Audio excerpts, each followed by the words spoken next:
नमस्कार। आज आप जानेंगे पनीर के बारे में मजेदार तथ्य। शायद ग्रह पर सभी के लिए सबसे आम भोजन पनीर है। कुछ प्रकार के पनीर इतने सस्ते होते हैं कि कोई भी खरीद सकता है। हालांकि ऐसी किस्में और प्रजातियां हैं जिनके लिए अच्छा पैसा खर्च होता है। यहाँ तक कि कुछ लोग परिष्कृत और महंगी किस्मों को नहीं समझते हैं और यहाँ तक कि उन्हें गंध और स्वाद भी पसंद नहीं है। लेकिन एक ऐसी अवधारणा है कि एक व्यक्ति के रूप में कई राय हैं। मानव शरीर दूध प्रोटीन की तुलना में पनीर प्रोटीन को आसानी से आत्मसात कर लेता है। पनीर के लिए एक महत्वपूर्ण तथ्य यह है कि वे एक व्यक्ति की भूख को बढ़ाते हैं और पाचन तंत्र पर उत्कृष्ट प्रभाव डालते हैं। इसके अलावा उनमें पीपी, डी, सी, ई जैसे बड़ी संख्या में विटामिन होते हैं। पनीर में दूध के साथ लगभग समान संरचना होती है।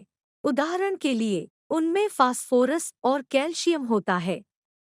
पनीर का सबसे मूल प्रकार ब्रूनस्ट है, जो मौजूद है और केवल नॉर्वे में ही बनाया जाता है।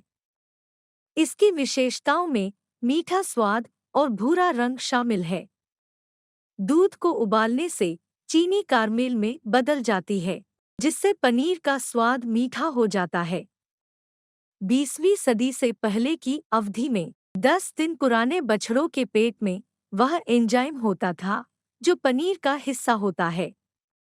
20वीं सदी के बाद जेनेटिक इंजीनियरिंग की मदद से यह एक एंजाइम बनाने के लिए निकला जो पेट की जगह लेता है। परमेसन, जो इटली में बनता है, एक लोकप्रिय प्रकार का पनीर माना जाता है। सबसे असामान्य पनीर है वर्दा कार्पेथियन पनीर। इसे फ्रीजर में लंबे समय तक संग्रहित किया जा सकता है। खाद्य मोल्ड को पनीर में जोड़ा जाता है, जिसमें मोल्ड होता है, मुख्य रूप से पेनिसिलस। इससे अलेक्जेंडर फ्लेमिंग ने प्रसिद्ध पेनिसिलिन एक एंटीबायोटिक बनाया। पनीर उत्पाद के बेहतर पकने के लिए कई पनीर निर्माता पनीर में ही लार्वा या पनीर के कण पेश करते हैं। पूरे ग्रह में पनीर का सबसे बड़ा आपूर्तिकर्ता फ्रांस है।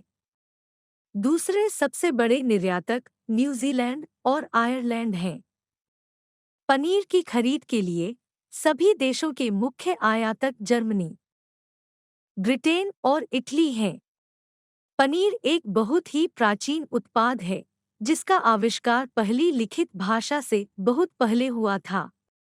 वैज्ञानिकों ने सुझाव दिया है कि लगभग 8000 साल ईसा पूर्व भेड़ों को पालतू बनाने के पहले अनुभव के साथ पनीर का उत्पादन शुरू हुआ।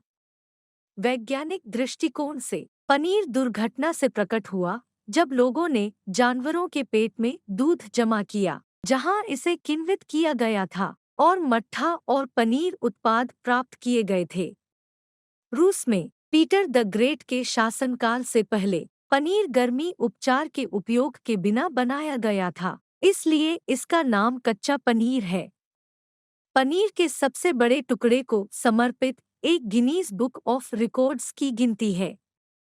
इसे अल्ताई क्षेत्र में पकाया गया था। ऐसे पनीर का वजन 721 किलोग्राम था। यहाँ तक कि एक पनीर विज्ञान संग्रह भी है। इसका नाम फ्रोमोलॉजी है। यहाँ लोग पनीर की विभिन्न किस्मों से लेबल एकत्र करते हैं। हालांकि एक प्रकार का फ्रोमोलॉजी भी है सेमियोफिलिया, जहाँ लेबल केवल गोल होने चाहिए। बहुत से लोग मानते हैं कि चूहों और छोटे कृंतकों को पनीर पसंद है, लेकिन यह एक गलत तथ्य है। चूहों या कृंतकों के लिए अनाज या फल से बेहतर कोई इलाज नहीं है।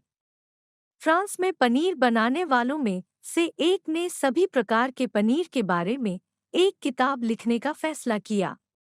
उन्होंने अपनी उत्कृष्ट कृति पर लगभग 17 वर्ष बिताए और वे 829 से अधिक किस्मों का वर्णन करने में सक्षम थे। पनीर से जो गंध आती है उसे कामोत्तेजक कहते हैं। पनीर उत्पाद की कई किस्मों में एक सुंदर छाया होती है। सभी उनकी संरचना बनाने वाले घटकों के कारण वे गाजर के रस या कैलेंडुला शोरबा के साथ पनीर को टिंट करते हैं। ब्रिटिश रानी की शादी में सबसे मूल उपहार पनीर था। इसका वजन आधा टन था। पेशेवर दृष्टिकोण से आंखें छेद हैं जो पनीर के हर टुकड़े में मौजूद होते हैं। अगर जानकारी आपके लिए उपयोगी थी तो आप चैनल को लाइक और सब्सक्राइब कर सकते हैं। जल्द ही फिर मिलेंगे।